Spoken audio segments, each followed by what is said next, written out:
Okay, my presentation is on the state of journalism and journalistic practices in Ukraine. For any of you that don't know, Ukraine is right here, right from Russia. The Ukraine, it has an estimated 45 million inhabitants and over covering about 233,000 square miles. It is the second largest country in Europe. The president of the country is Viktor Yanukovych. He was elected in 2010. He's the head of party of the regions. It became part of the Soviet Union in 1922, but then it became independent after a plebiscite in 1991. Yanukovych was president of Ukraine, as has been since 2010, and has been part of the regions. It focuses on Russian-speaking Ukrainians, and as the majority of the population of Ukraine are Russian-speaking, this is a necessity.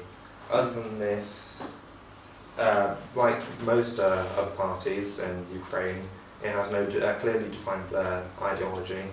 This party is believed to be involved in the success of the oligarchs because of its extending of the belief in the Black Sea and its deal with the EU.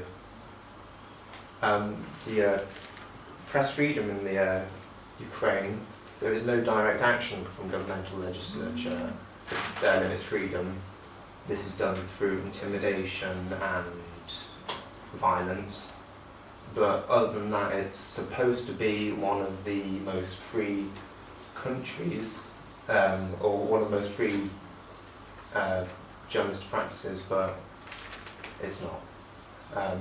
This doesn't work in practice. The reason why the press is classed as partly free on the Freedom House is not because of the register, it is because of pressure from newspapers and media agencies by government officials. Compared to the rest of the other ex-Soviet countries, it's considered remarkably free from closed press. Examples of press censorship: Ukraine's tax police raided the office of the early independent national newspaper station in the Ukraine TV on it as part of a criminal investigation for large-scale tax evasion by its head. This was seen as particularly suspicious as it was just a few months before the elections and it crippled the TV station. And then that's another example. Yeah, they employ, I did edit this on last night, but political managers of the Ukrainian, I can't remember the full name of the TV station, but if they weren't favourable to what the views they had, they were legally dismissed. These are just a couple of examples. The freedom of the internet is classed as free, and the Ukrainian people enjoy unhindered access to the internet. Social media platforms are popular and increasingly used by activists for organising and promoting ideas such as election monitoring, rise campaigning, and reporting bribery and corruption. Like many other countries involved in the Arab Spring, a place for journalists, NGOs and activist citizens to monitor the government and scrutinise its activity, like using civic organisations like Maidan Monitoring, named after the square in Ukraine, to keep the election process transparent. Activists now explore new tools to combat election corruption. The Oprah Civic Network also used for monitoring election results. Creating an interactive map with all 33,000 polling stations, and it has 3,800 professional observers documenting violations on the map. Regular citizens could also submit reports of violations to an online form. Harassment and brutality against journalists is becoming more prevalent. This hasn't just been through physical abuse, but it's been through hacking by the government on its on their websites and their According to data collected by the Charity Committee to Protect Journalists, since 1992, 5 journalists have been murdered. The most prominent being Georgi Gongadze, the first online journalist in the world to be murdered for his work. In just 1 month in September 2012, during 60 cases denial of freedom of speech were cases documented, such as reporters assaulted in Kiev in connection with reporting land distribution. In July 2013, a journalist was hospitalised. It is believed for reporting on police corruption, a common theme for reasoning behind attacks on journalists, such as the attack on Oleg Bogdanov. These are some of the statistics from most of journalists. As you can see, they are mostly by government officials, and the medium is mostly by print. Yeah. Also, most of the reason for the covered by the victim is corruption in the Ukraine, which is quite prevalent. Georgy Gongadze was probably the most prevalent case in probably the Eastern Europe, because of course he was the first online journalist to be killed because of his work. He disappeared in 6th of November 2000 and was found just under a month later, murdered and beheaded. It was believed he was murdered for the documents he held that revealed corruption within the president's inner circle and the government. It is also believed through strong evidence that the president of the time and his chief in staff had murdered by Chechens before he went too far in releasing his work for corruption. In many cases in the world, this creator was treated with impunity. Almost 9 out of 10 killings of journalists of the killers go free. That's probably 900 journalists out of 980. Their cases are treated with impunity, which means their killers go free. The Orange Revolution was started in 2004, when it revealed that the elections were corrupted by fraud and electorate intimidation. In the election, opposition leader Viktor Yushchenko took a strong lead, but when the polls were counted, Yanukovych took a 2.5% lead. The citizens of Ukraine suspected that these results are fraudulent and non-partisan election monitoring organisations confirmed the public's suspicions. It also emerged during his time that Ukraine mainstream media was unable to report transparently on their election fraud.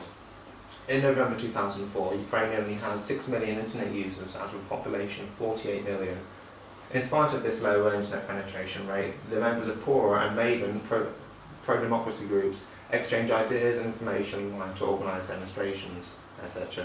This was also held by alternative media sharing information. They then moved on to SMS messaging and then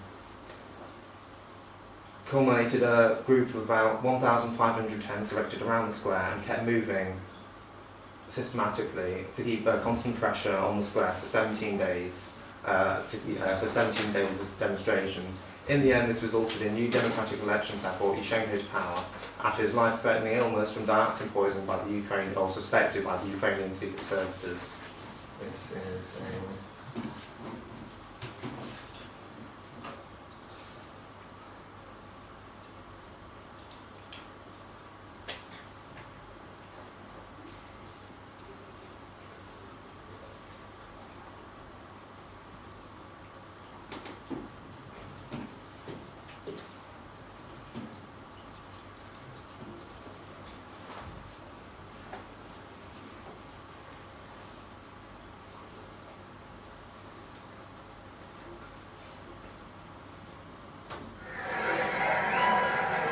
it is similar to yours, the new show.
Most of the people went to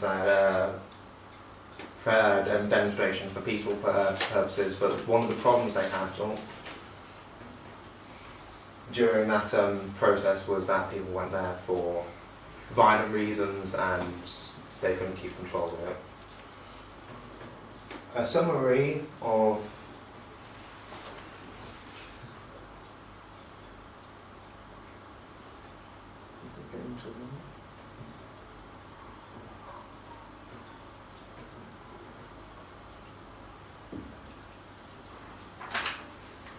overall through my research, it